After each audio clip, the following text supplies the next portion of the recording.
Assalamualaikum guys, selamat datang di PC Story.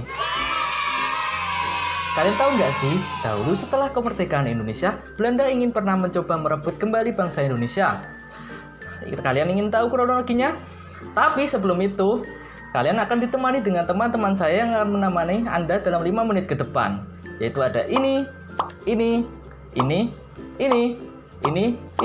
dan ini. Langsung saja guys. Oke, kita masuk ke dalam topik mengenai pengusiran Jepang. Kalian tahu nggak sih kenapa Jepang itu diusir dari Indonesia? Mari kita bahas bersama-sama. Kronologinya dimulai dari setelah Perang Dunia Kedua, Belanda dan Inggris melakukan sebuah perundingan nih, yang dilakukan di kota London. Perundingan tersebut membuahkan hasil yang bernama Civil Affairs Agreement. Isi dari Civil Affairs Agreement adalah tentang pengaturan penyerahan kembali Indonesia dari pihak Inggris kepada Belanda. Lalu, Jepang tidak mau pergi dari negara Indonesia karena Jepang masih ingin menguasai sumber daya alam yang berada di berbagai wilayah Indonesia. Pada akhirnya, organisasi bernama NICA yang berasal dari Belanda berhasil mengusir Jepang dari Indonesia. Belanda merasa bisa kembali berkuasa atas Indonesia seperti sebelum direbut Jepang. Artinya, Belanda ingin menjajah kembali Indonesia. Bagi sekutu, setelah selesai Perang Dunia Kedua, maka wilayah-wilayah bekas jajahan Jepang adalah tanggung jawab sekutu. Kronologi selanjutnya dimulai setelah sekutu memenangkan Perang Dunia Kedua dan terjadi perundingan antara Belanda dan Inggris untuk membentuk suatu pasukan komando bernama SEAC. Pasca menyerahnya Jepang, SEAC memfokuskan kegiatannya pada membentuk pemerintahan militer untuk mengisi kekosongan kekuasaan yang ditinggalkan oleh Jepang dan membantu Belanda serta Prancis untuk kembali ke wilayah kolonialnya. Sehingga mereka mengirimkan pasukan AFNI datang ke Indonesia. Pasukan AFNI ini bertugas untuk melucuti dan memulangkan orang Jepang, membebaskan tawanan, menerima kekuasaan dari Jepang, menjaga keamanan, dan menyelidiki pihak yang diduga penjahat perang setelah Perang Dunia Kedua berakhir. Jadi, kekosongan kekuasaan yang ditinggalkan oleh Jepang dimanfaatkan oleh NICA untuk menumpan tentara sekutu agar dapat menguasai Indonesia kembali. Pada waktu itu, NICA yang dipimpin oleh Van der Plas dan Van Mook berusaha mempersenjatai kembali Koninklijke Nederlands Indisch Leger atau biasa disebut KNIL, yaitu tentara kerajaan Belanda yang ditahan oleh pasukan Jepang di Indonesia. Orang-orang NICA dan KNIL di Jakarta, Surabaya, dan Bandung mengadakan provokasi sehingga memancing kerusuhan. Selain itu, pasukan NICA pun sering melakukan teror kepada pemimpin-pemimpin dan masyarakat Indonesia. Hal ini pun membuat marah masyarakat Indonesia yang ingin mempertahankan kemerdekaan.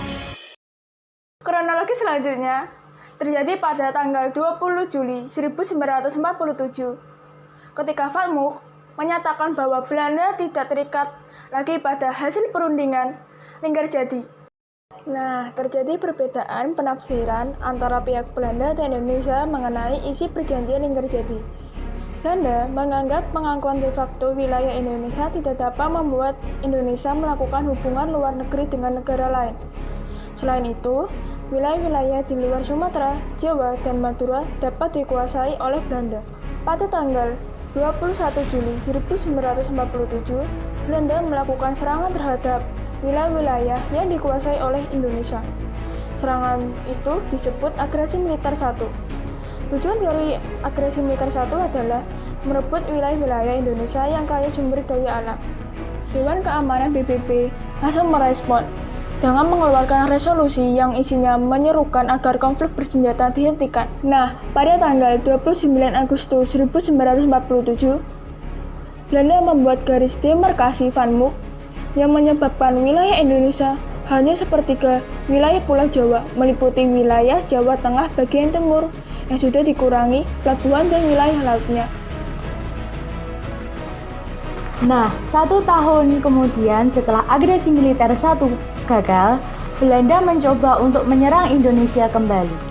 Yogyakarta menjadi serangan utama Belanda karena Yogyakarta sebagai ibu kota Indonesia pada saat itu dan menjadi pusat pemerintahan Indonesia. Tujuan Belanda menyerang Indonesia kembali untuk kembali menguasai Indonesia dan merebut kekayaan alam di Indonesia untuk menumbuhkan perekonomian yang hancur akibat Perang Dunia II. Sebelumnya, pemerintah Indonesia menduga akan ada serangan Belanda yang melumpuhkan pemerintah Indonesia sehingga diadakan sidang untuk mengambil tindakan jika Belanda berhasil menguasai wilayah Indonesia. Dalam sidang diputuskan untuk mengirimkan radiogram kepada M.R. Syafruddin Prawira Negara agar membentuk Pemerintah Darurat Republik Indonesia atau PDRI di Bukit Tinggi, Sumatera Barat. Jika PDRI gagal dibuat, maka akan dibentuk exile government di luar negeri, yaitu di India oleh A.A. Maramis dan L.N. Palar.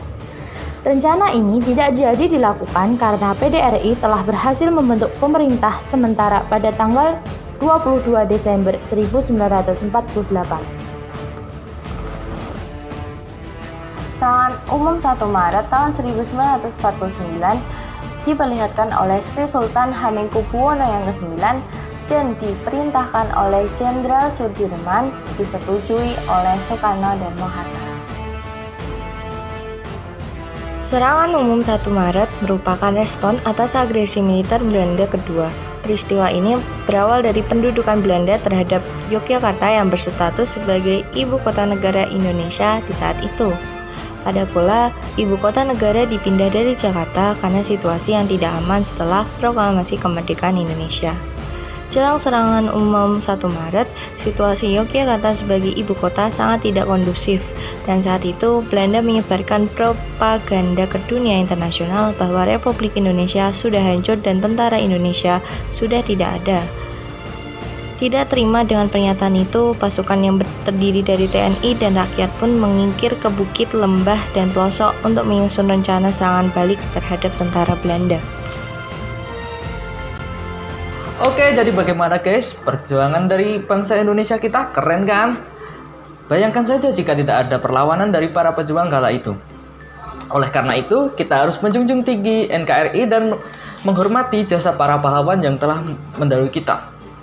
Semoga yang dapat disampaikan dari teman-teman kami dapat dijadikan ilmu yang bermanfaat. Bila ada kurangnya mohon maaf. Dan jangan lupa bernafas. Wassalamualaikum warahmatullahi wabarakatuh.